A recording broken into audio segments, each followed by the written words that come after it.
சிங்கம் ஒரு சிங்கம் எப்போ எதுலயும் பெக்யூலியர் தான். ஒரு முறை சிங்கம் கர்ஜிச்சதுன்னா அந்த சவுண்ட்ல ஒரு 8 கிலோமீட்டருக்கு சும்மா அதிரும், எல்லா திசைகளும் அதிரும். அப்படிப்பட்ட அந்த சிங்கம் வேட்டைக்கு மட்டும்தான் வெளியில வரும், வேடிக்கை பார்க்கறதுக்கெல்லாம் வெளியில வராது.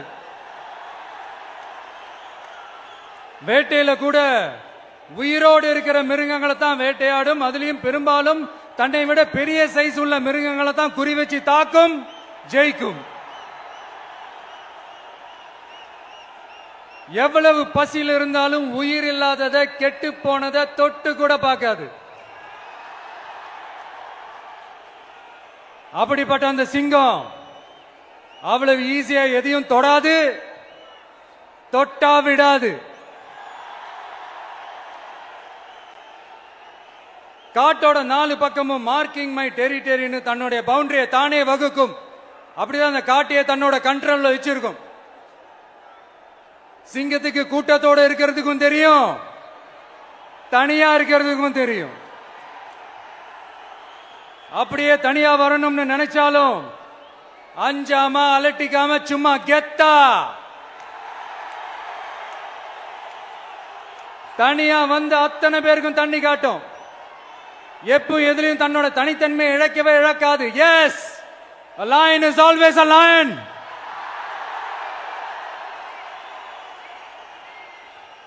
There are so many jackals and other animals in the forest, but there will be only one lion.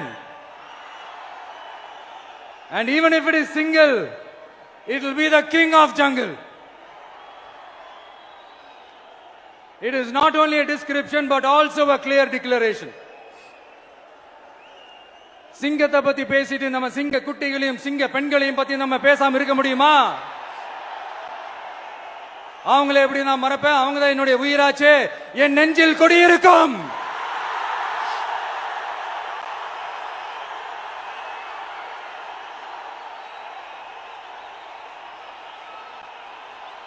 என்னுடைய தோழர்களுக்கும் தோழிகளுக்கும்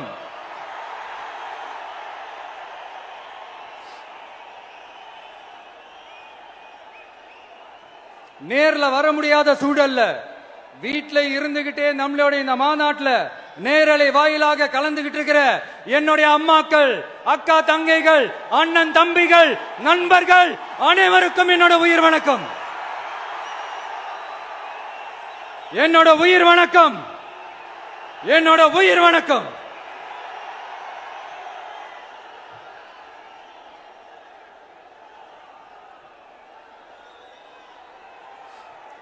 வீரம் விளையும் மாமதுரை மண்ணை வணங்குகிறேன். இந்த மதுரைனாலே உடனே ஞாபகத்துக்கு வரது சீறி பாஞ்சி துள்ளி குதிக்கிற யாருக்கும் அடங்காத காளைகள் விளையாடுற அலங்காநல்லூர் ஜல்லிக்கட்டு தான். நம்ம வைகை ஆறுதான் அழகர் ஆத்துல இறங்குற வைபவம். மதுரை மீனாட்சி அம்மன் இந்த மண்ணோட உண்மையான குணம், உணர்வு பூர்வமான மண் இது. அது மட்டும் இல்ல, இந்த மண்ணில் வாழ்ற மக்களும் அப்படித்தான் உணர்வு பூர்வமான ஆளுங்க. நான் இந்த மண்ணில் கால் எடுத்து வச்ச உடனே ஒரே ஒருத்தரை பத்தி தான் மனசுக்குள்ள ஓடிக்கிட்டே இருந்தது.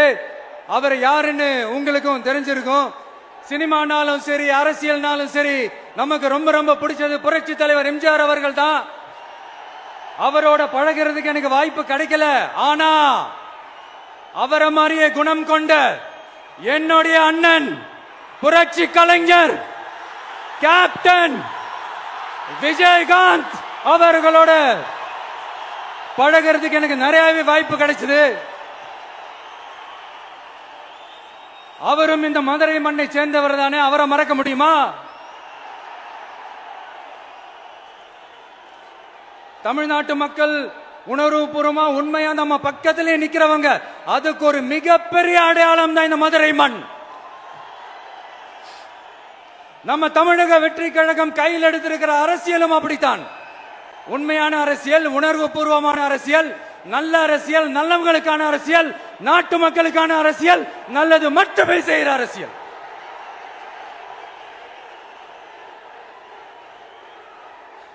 இதோ நம்மளுடைய இந்த இரண்டாவது மாநில மாநாடு வாகை சூடும் வரலாறு திரும்புகிறது. அப்படி இந்த மாநாட்டுக்கு பேர் வச்சிருக்கிறோம். 1967லயும் 1977லயும் நம்ம தமிழக அரசியல் ஒரு மிகப்பெரிய ஆட்சி அதிகார மாற்றங்கள் ஒண்ணு நடந்துச்சு இல்லையா? அதே மாதிரிதான் அடுத்த வருஷம் 2026ல அப்படி ஒரு வரலாறு திரும்ப போகுதுன்னு உறுதியா சொல்றதுக்கான மாநாடு தான் நம்மளோட இந்த இரண்டாவது மாநில மாநாடு. விக்கிரவாண்டி விசாலையில் நம்மளுடைய ஃபர்ஸ்ட் மாநாடு நடத்தணும், வெற்றி கொள்கை திருவிழா. அதுக்கப்புறமே நீங்க பார்த்திருப்பீங்க தமிழக அரசியல் அந்த தட்ப வெப்பத்தையே மாத்தினுச்சு. நமக்கு எதிராக எத்தனை குரல்கள். ஆனா உங்களுக்கு தான் நம்மளை பத்தி நல்லா தெரியுமே, எந்த குரலையும் காதலையே போட்டுக்காம மக்களோட குரலை மட்டுமே கேட்டுக்கிட்டு நமக்கு எதிராக வர அத்தனை கூக்குரல்களையும் சின்னதா ஒரு சிரிப்போடவே கடந்து வந்திருக்கிறோம். அது இல்லாம நம்ம மாநாட்டில் ஒலிக்கிற இந்த குரல் இந்த ஒற்றை தமிழ் மகனோட குரல் மட்டுமல்ல, ஒட்டுமொத்த தமிழ்நாட்டு மக்களுடைய குரல். தமிழ்நாட்டில் இருக்கிற ஒவ்வொரு வீட்டில இருந்தும் ஒலிக்கிற குரல், ஒட்டுமொத்த உலகெங்கும் வாழும் ஒவ்வொரு தமிழ் வீட்டிலிருந்தும் எழும் குரல். இந்த சினிமா என்கிற மாபெரும் கலை ஆயுதத்தின் வாயிலாக சாதி, மதம், இனம், பாலினம், மொழி கடந்து இந்த நாட்டின் மூளை முடுக்கெங்கும் ரசிகர்களாக இருந்து தோழர்களாக நம்மோடு பயணிக்க துவங்கியுள்ள அனைவரோடும் இணைந்த ஒவ்வொரு மனிதருக்காகவும் ஒலிக்கிற உரிமை குரல். மாநில உரிமைக்காக, பெண் உரிமைக்காக, சமூக நீதிக்காக, சமநீதிக்காக, மதச்சார்பின்மைக்காக உண்மையா ஒலிக்கிற குரல். அதனால் இந்த குரலுக்கு எதிரா இன்னும் இன்னும் எத்தனை எத்தனை குரல்கள் வந்தாலும் ஓங்கி ஒலிக்குமே தவிர ஒரு நாளும் ஓயவே ஓயாது. Yes, it is an unstoppable voice, an unstoppable force.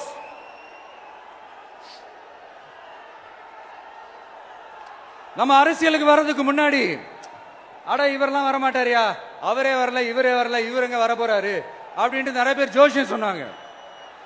அப்புறம் நம்ம கட்சியினுடைய பேர் அறிவிச்சதுக்கு அப்புறம் பேரு தானே அறிவிச்சிருக்கிறாரு, மக்கள் கிட்ட பேர் வாங்கணும்ல, அதெல்லாம் முடியாதுன்னாங்க. அப்புறம் ரொம்ப முக்கியமா மாநாடுலாம் எவ்வளவு பெரிய விஷயம், அதெல்லாம் இவர் ஒத்தால எப்படி பண்ண முடியும், சும்மா பக்கத்துல புசியானதை வச்சுக்கிட்டு மாநாடுல எப்படி நடத்தி காட்ட முடியும், அதெல்லாம் அவங்களால முடியாது. அப்புறம் மழை பெஞ்சு எல்லாத்தையும் கெடுத்துரும். ஏன் என் கூட இருக்கிறவங்களே கூட தான் சொன்னாங்க. அதுக்கப்புறம் என்ன நடந்துச்சுன்னு உங்க எல்லாருக்குமே தெரியும். இப்ப புதுசா ஒண்ணு சொல்ல ஆரம்பிச்சிருக்கிறாங்க. அது என்னடானா, ஆட்சியை பிடிக்கிறதெல்லாம் அவ்வளவு ஈஸி இல்லை இல்லையா. இப்ப அதெல்லாம் விட்டாங்க, இப்ப இங்க வந்துட்டாங்க. இவர் நேரா ஷூட்டிங்ல இருந்து வருவாராம், வந்து ஆட்சியை பிடிப்பாராம். அது எப்படி இவராலே முடியும், அவராலேயே முடியல, இவராலேயே முடியல, அவருக்கு அத்தனை வருஷம் ஆச்சு, இவராலே எப்படி முடியும் ஒரு பக்கம். இன்னொரு பக்கம் கூட்டம்லாம் ஓகே தான், அது எப்படி ஓட்டா மாறும் அப்படின்றது இன்னொரு பக்கம். இப்படி கதை, திரைக்கதை, வசனம், இயக்கம், பாடல்கள்,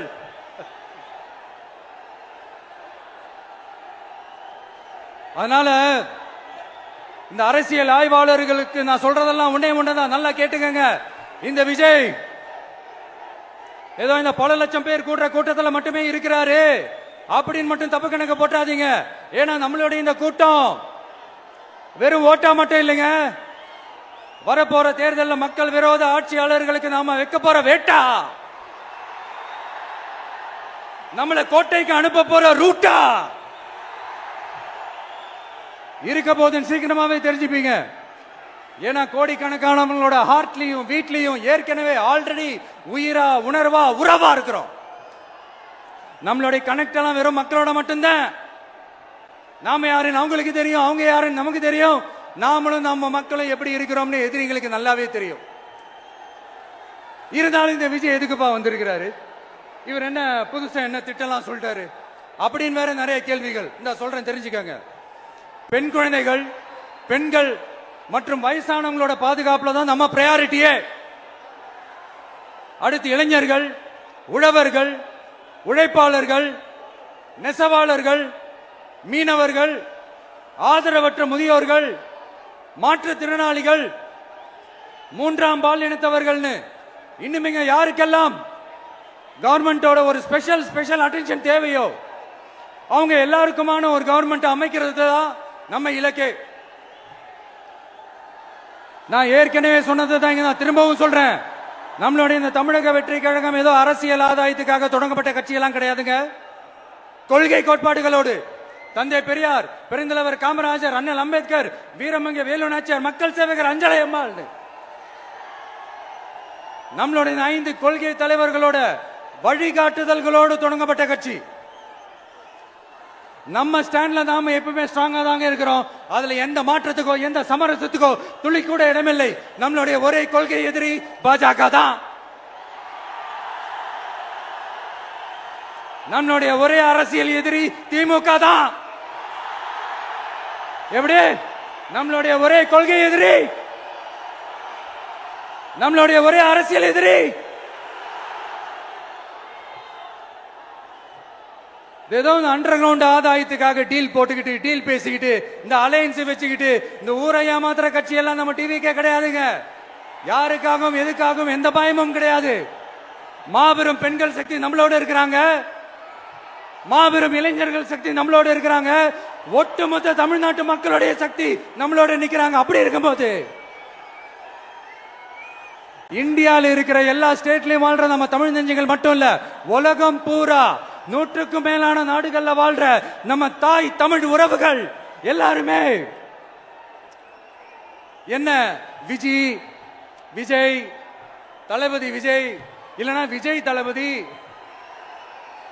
இப்படி சொந்தம் கொண்டாடுற கோடிக்கணக்கானவங்களோட அன்பு மாசியும் நம்மளோட இருக்கும் போது, இவங்க எல்லாருமே நம்மளோட நிக்கும் போது எதுக்குங்க இந்த பாசிச பாஜகவோட நேரடி கூட்டணியோ இல்ல மறைமுக கூட்டணியோ உறவு வச்சுக்க? நாம என்ன உலகமாக ஊழல் கட்சி? என்ன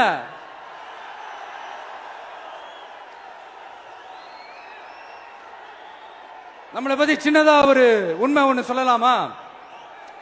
என்னடா இவர் வாயால இப்படி சொல்றாருன்ட்டு யாரும் தவறா நினைச்சுக்க வேணாம். ஏன்னா இது ஒரு விதத்துல ஒரு ஃபேக்டும் கூட. அதனாலதான் நான் சொல்லணும்னு ஆசைப்படுறேன். நம்ம யார் தெரியும்ல? நாம எல்லாருமே சொல்றேன். நாம யார் தெரியும்ல? இந்தியாவின் மாபெரும் மக்கள் சக்தி கொண்ட ஒரு மகத்தான வெகுஜன மக்கள் படை.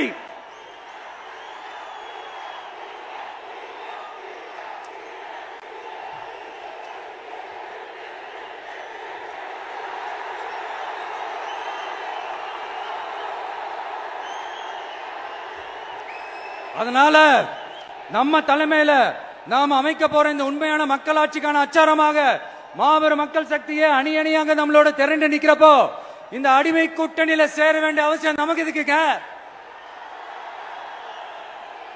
நம்மளுடைய இந்த கூட்டணி சுயமிழந்த கூட்டணியால இருக்காது, சுய மரியாதை கூட்டணியா தான் இருக்கும். இந்த ஒரு பக்கம் RSS கிட்ட அடிபணிஞ்சுக்கிட்டு, இன்னொரு பக்கம் மதச்சார்பற்ற கூட்டணின்னு இந்த மக்களை ஏமாத்துற கூட்டணியால நம்ம கூட்டணி இருக்காது.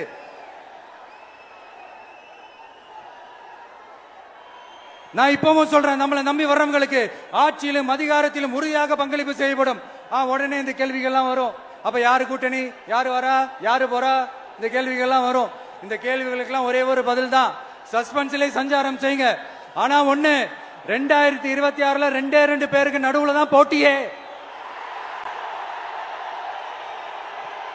ஒன்னு டிவிகே, இன்னொன்னு டிஎம்கே. இந்த போட்டி எப்படி இருக்க போதுன்னா, இந்த அலையன்ஸ் வச்சு எப்படியாவது நம்ம தப்பிச்சிடலாம். என்ன இந்த பழைய இந்த மேத்தமேட்டிக்ஸ், அரித்மேட்டிக்ஸ் இதெல்லாம் வச்சு எப்படியாவது நம்ம தப்பிச்சிடலாம் அப்படின்னு நினைக்கிறவங்களோட அந்த கனவு ஒரு நாளும் மைப்படாது. சரி, இப்ப நம்ம வேற ஒரு ஏரியாவுக்கு ஒண்ணு வருவோம். எதிர்காலம் வரும், என் கடமை வரும், இந்த கூட்டத்தின் ஆட்டத்தை ஒழிப்பேன்.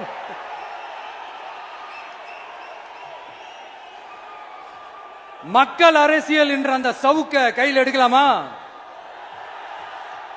யாருக்கு எதிரான தானே கேக்குறீங்க? வேற யாரு? மறைமுக உறவுக்காரர்களான பாசிச பாஜகவும் பாய்சன் திமுகவும் தான். மாண்புமிகு பிரதமர் நரேந்திர மோடிஜி அவர்களே, 3வது முறையா ஒன்றியத்தோட ஆட்சி அதிகாரத்தை நீங்க தானே கையில் வச்சிருக்கிறீங்க. இல்ல நாங்க தெரியாம தான் கேட்கிறோம்.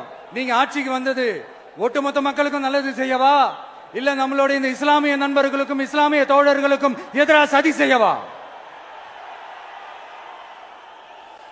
மக்களுக்கு உங்ககிட்ட கேட்கறதுக்குன்னு ஏராளமான கேள்விகள் இருக்குது. அதனால அவங்க சார்பா அவங்கள ஒருத்தனா அவங்களோட ஒரு உண்மையான ஒரு பிரதிநிதியா உங்ககிட்ட சில கேள்விகள் கேட்கணும். மிஸ்டர் பிரைம் மினிஸ்டர் அவர்களே, நம்ம தமிழ்நாட்டு மீனவர்கள் கிட்டத்தட்ட ஒரு 800 பேருக்கு மேல இலங்கை கடற்படையால தாக்கி அழிக்கப்பட்டிருக்கிறாங்க. அதை கண்டிக்கிறதுக்காக உங்களை பெருசா எதுவும் செய்ய சொல்லல, சின்னதா ஒன்னே ஒண்ணு மட்டும் செஞ்சு கொடுங்க. இனிமேலாச்சும் எங்களுடைய மீனவர்கள் பாதுகாப்பா இருக்கிறதுக்காக இந்த கச்சத்தீவை இலங்கை கிட்ட இருந்து மீட்டு கொடுத்துருங்க, அது போதும். உங்களுடைய இந்த முரட்டு பிடிவாதத்தால நீங்க நடத்துற இந்த நீட்டு தேர்வு, அதனால இங்க என்னென்ன நடக்குதுன்னு சொல்றதுக்கே மனசு வலிக்குது. அதனால அந்த நீட்டு தேர்வு தேவையில்லைன்னு அறிவிச்சிருங்க, அது போதும். செய்வீர்களா திரு நரேந்திரபாய் தாமோதர் மோடிஜி அவர்களே? எங்களுக்கு என்னென்ன தேவையோ என்னென்ன நல்லதோ அதெல்லாம் செய்ய மாட்டேங்கிறீங்க. ஆனா ஆட்சி அதிகாரத்தை மட்டும் கையில வச்சுக்கிட்டு மக்களை ஏமாத்த நேரடியாக ஒரு பாசிச பாஜக அடிமை கூட்டணி ஒண்ணு. அடுத்து உங்களோட இந்த மைனாரிட்டி ஆட்சியை ஓட்டுறதுக்காக மறைமுகமாக RSS அடிமை குடும்பம்னு இன்னொரு கூட்டணி.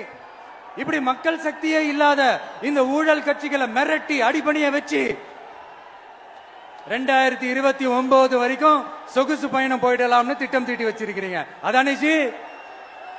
என்ன ஜி? ஒண்ணு மட்டும் சொல்றேன், தெரிஞ்சுக்கங்க. என்னதான் நீங்க இந்த நேரடி மறைமுக கூட்டணி குட்டிகரணம் போட்டாலும் தாமரை இலையில தண்ணியே ஒட்டாது.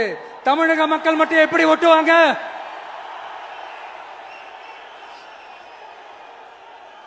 இங்க ஒரு MP சீட்டு கூட தரலன்றதுக்காக தமிழ்நாட்டுக்கும் தமிழ்நாட்டு மக்களுக்கும் எதுவுமே செய்யாம ஓரவஞ்சனை செய்யுது இந்த ஒன்றிய பாஜக அரசு. சங்கம் வச்சு தமிழ் வளர்த்த மண் இந்த மதுரை மண். அதனால இங்க அந்த கீழடியில கிடைச்ச ஆதாரங்களை எல்லாம் மறைச்சிட்டு எங்க நாகரிகத்தையும் எங்க வரலாறையும் அழிக்கிறதுக்காக உள்ளடி வேலை செய்யலாம்னு நினைக்கிறீங்க. தமிழ்நாட்டை தொட்ட என்ன நடக்கும் நீங்க பல உதாரணங்கள் இருக்குது. அதனால இதையெல்லாம் மறைச்சிட்டு எங்க மக்களை ஏமாத்திடலாம்னு மட்டும் நினைக்காதீங்க. மத நல்லிணக்கத்திற்கு பெயர் பெற்ற இந்த மதுரை மண்ணிலிருந்து சொல்றேன், உங்க எண்ணமெல்லாம் ஒரு நாளும் ஈடேறாது.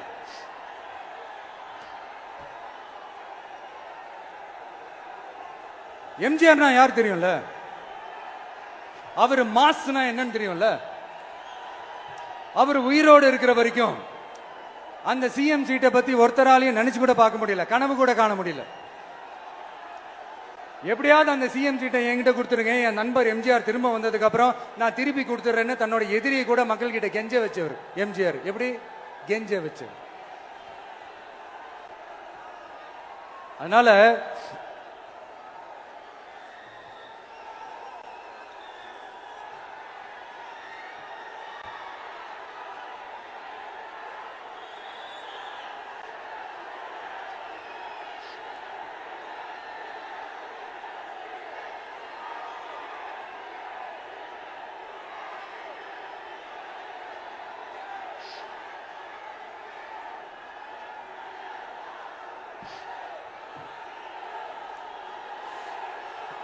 ஆனா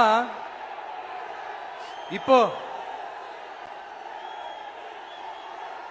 அவர் ஆரம்பிச்ச அந்த கட்சியை, எம்ஜிஆர் அவர்கள் ஆரம்பிச்ச அந்த கட்சியை கட்டி காக்கிறது யாரு? இன்னைக்கு அந்த கட்சி எப்படி இருக்குது? அத நான் சொல்லிதான் உங்களுக்கு தெரியணுமா? அப்பாவி தொண்டர்கள் அதை வெளியில சொல்ல முடியாம வேதனையில தவிக்கிறாங்க.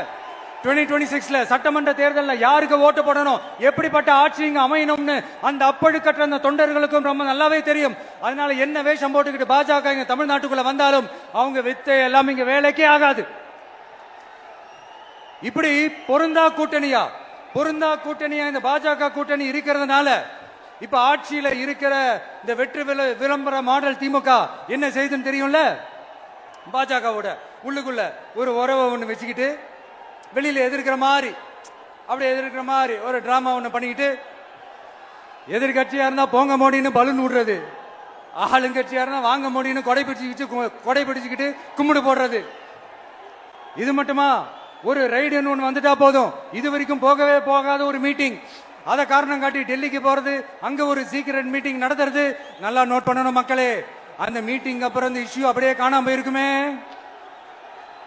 அதேதான் Stalin uncle, what uncle is very wrong uncle.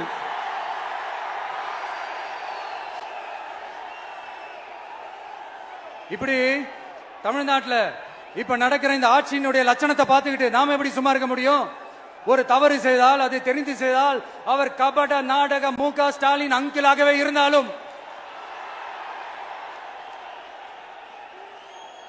Uncle உங்களுக்கு மனசாட்சின்னு ஒண்ணு இருந்துச்சுன்னா நாங்க கேட்கிற கேள்விகளுக்கு மட்டும் கொஞ்சம் பதில் சொல்லுங்க அங்கிள்.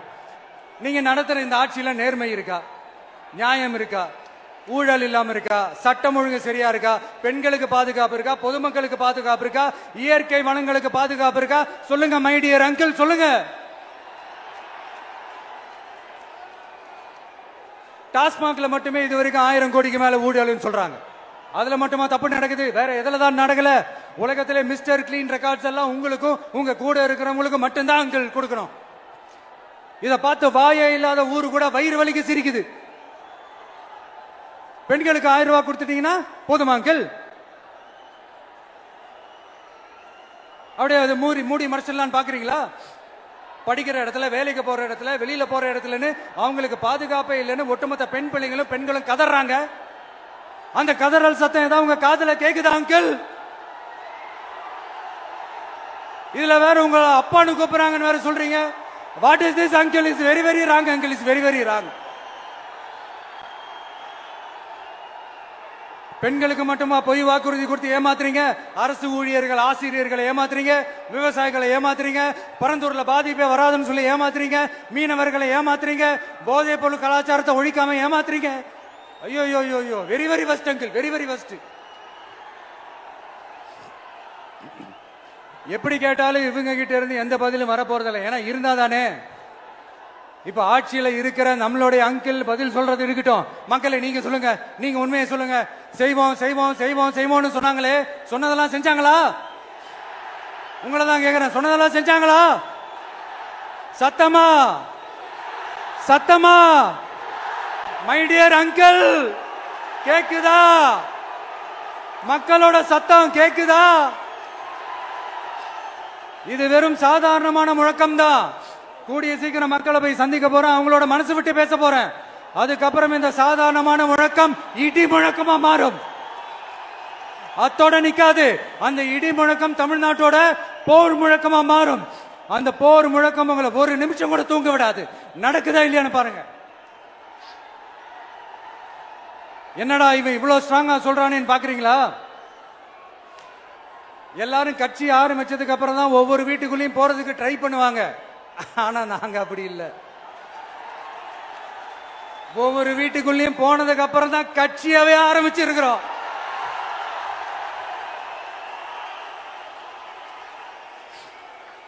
அதனால ஒட்டுமொத்தமா எல்லாருமா சேர்ந்து இந்த திமுக ஆட்சிய, கபட நாடக திமுக ஆட்சிய 2026 தேர்தலில் வீட்டுக்கு அனுப்புறோம்.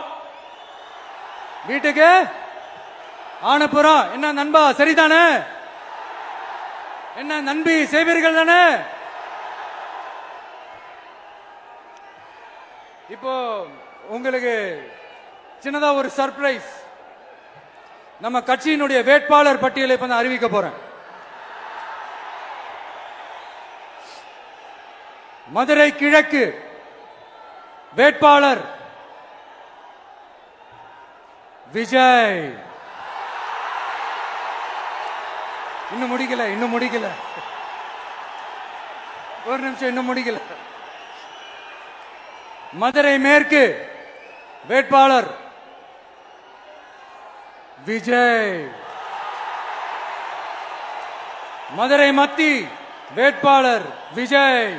மதுரை தெற்கு வேட்பாளர் விஜய். மதுரை வடக்கு வேட்பாளர் விஜய். மேலூர் விஜய். சோழவந்தான் விஜய். திருப்பரங்குன்றம் விஜய். திருமங்கலம் விஜய். உசிலம்பட்டி விஜய்.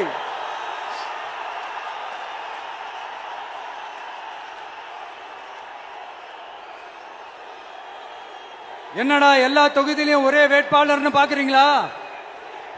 234 தொகுதியிலையும் இந்த விஜய் தான், அதாவது உங்க விஜய் தான் உங்க சின்னம்.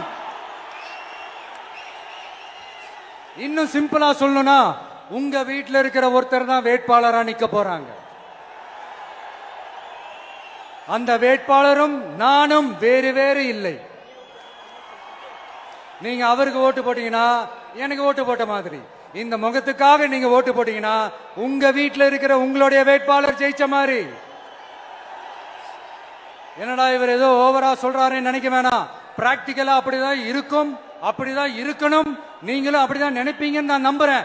ஏன்னா இது நம்மளை விட நம்ம எதிரிங்களுக்கு இன்னும் நல்லாவே தெரியும். அதனால எல்லா இந்த அதிகார பலம் எல்லாத்தையும் தூக்கிட்டு வந்துருவாங்க.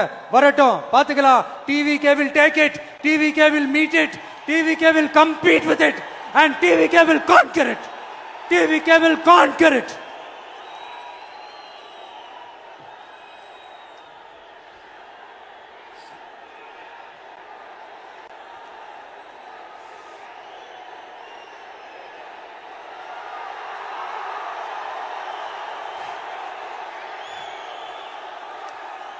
இந்த நேரத்தில் நம்ம மனசுல இருக்கிறத மக்கள் கிட்ட சொல்லி ஆகணும்.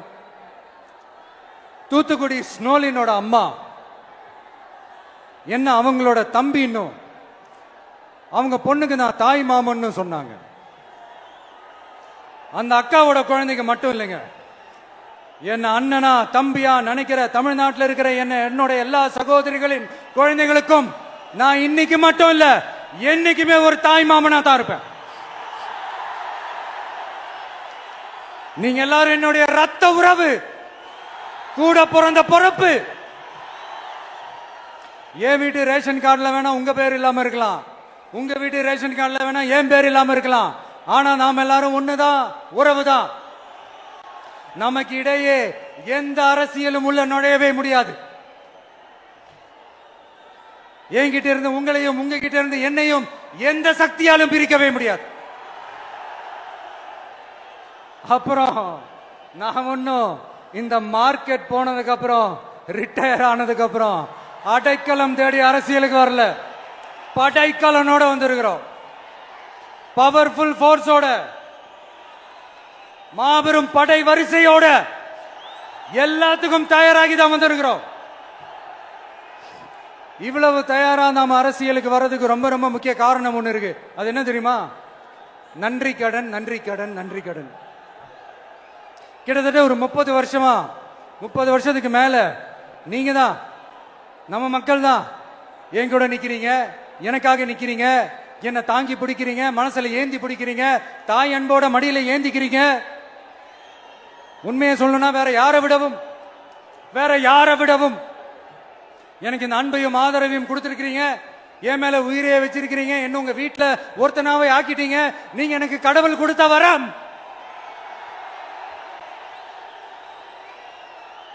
உலகம் பூரா நமக்காக நம்ம கூட நிக்கிற நம்ம மக்களை நான் எப்படி மறப்பேன்? நான் என் லைஃப்ல ரொம்ப உயிரா நினைக்கிறது பெண்களை, குழந்தைகளை, இளைஞர்களை, உழைக்கிற மக்களை தான். இவங்க தான் நம்மளோட வகைரா. இத பார்த்துதான் நம்மளோட எதிரிகளுக்கு பத்தி எரியுது. அதுக்காக நாம என்ன செய்ய முடியும்? அதனால நம்ம உறவுகளை, சொந்தத்தை, வகைராவை யாருக்காகவும் எதுக்காகவும் விட்டு கொடுக்க முடியாது இல்லையா? Here at this moment among this August gathering, I want to open my heart and say I enjoy people, I respect people, I worship people.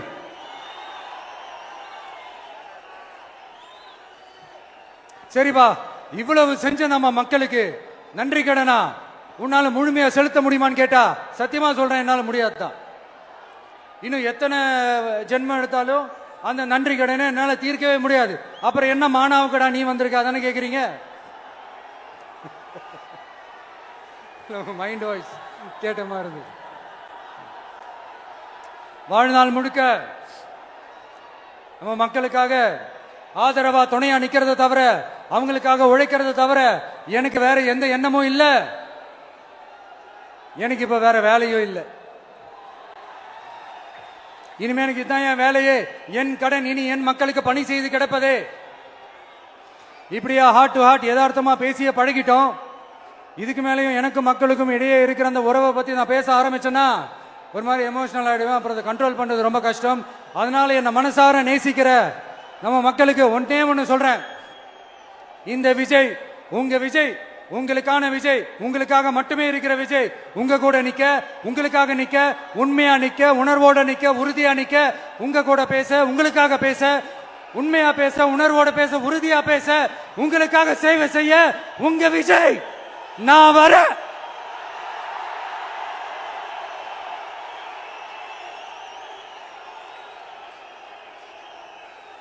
சொல்லல முக்கியம், செயல் செயல் செயல் தான் முக்கியம். செய்கை தான் சும்மா சிறப்பா இருக்கணும். நான் ஆட்சிக்கு வந்தேன்னா சும்மா அது செய்வேன், இது செய்வேன், நல்லது செய்வேன், உருட்டுவேன், புரட்டுவேன், அதெல்லாம் கிடையாது. செய்யறதுக்கு, நல்லது செய்யறதுக்கு, நல்லது செய்யறதுக்கு மட்டும்தான் இந்த விஜய். அப்புறம் ஒரு அரசியல் தலைவன் அவன் சினிமாக்காரனா, நல்லவனா, கெட்டவனா, இதெல்லாம் தாண்டி அவன் உண்மையானவனா, அதுதான் ரொம்ப ரொம்ப முக்கியம். இது சம்பந்தமா ஒரு குட்டி கதை ஒண்ணு சொல்றேன். ஒரு நாட்டில் ஒரு ராஜா தனக்கு பக்கபலமா இருக்கிறதுக்காக, கூட துணையா இருக்கிறதுக்காக ஒரு தளபதியை தேடுறாரு. சரியான தகுதிகளோட ஒரு 10 பேர் செலக்ட் ஆகுறாங்க. ஆனா அதுல ஒருத்தர் மட்டும் தான் செலக்ட் பண்ணணும். அதனால அந்த ராஜா என்ன பண்றாருன்னா ஒரு டெஸ்ட் வைக்கிறாரு. அந்த 10 பேர் கையிலையும் விதை நெல்ல கொடுத்து இதை நல்லா வளர்த்து கொண்டு வாங்க, ஒரு 3 மாசம் கழிச்சு வாங்கன்னு சொல்லி அனுப்பி வச்சிடுறாரு. 3 மாசம் கழிச்சு வரும்போது அதுல ஒருத்தர் ஆளு உயரத்துக்கு வளர்த்திருந்தாரு, ஒருத்தர் தோல் உயரத்துக்கு வளர்த்திருந்தாரு. அதுல ஒரு 9 பேரும் நல்லா வளர்த்து கொண்டு வந்திருந்தாங்க. ஒருத்தர் மட்டும் வெறும் தொட்டியோடவே வந்தாரு. என்னன்னு கேட்டதுக்கு, நானும் தண்ணி ஊத்தி ஊத்தி பாக்குறேன், உரம் வச்சு வச்சு பாக்குறேன், வளரவே மாட்டேங்குது ராஜா, என்ன பண்றதுன்னு தெரியலன்னு சொன்னதுக்கு ராஜா அவரை கட்டி அணைச்சிக்கிட்டு, இனிமே நீதான் என்னுடைய தளபதி, எல்லா அதிகாரமும் உனக்கு தான் சொன்னாரு. ஏன்னா அந்த 10 பேர் கையிலையும் ராஜா கொடுத்தது அவித்த விதை நெல், அது முளைக்கவே முளைக்காது. அந்த 9 திருட்டு பயலும் என்ன பண்ணிருக்காங்கன்னா வேற விதை நெல்ல வாங்கி அதை வளர்த்துட்டு ராஜாவையும் மக்களையும் ஏமாத்திருக்கிறாங்க. ஆனா இவர் மட்டும் உண்மையை போட்டு உடைச்சிட்டார். அதனால ஒரு நாட்டுக்கு திறமை எந்த அளவுக்கு முக்கியமோ அந்த அளவுக்கு உண்மையும் நேர்மையும் முக்கியம். இப்போ நீங்க எல்லாரும் தான் அந்த ராஜா. நீங்க தேர்ந்தெடுக்க போற அந்த தளபதி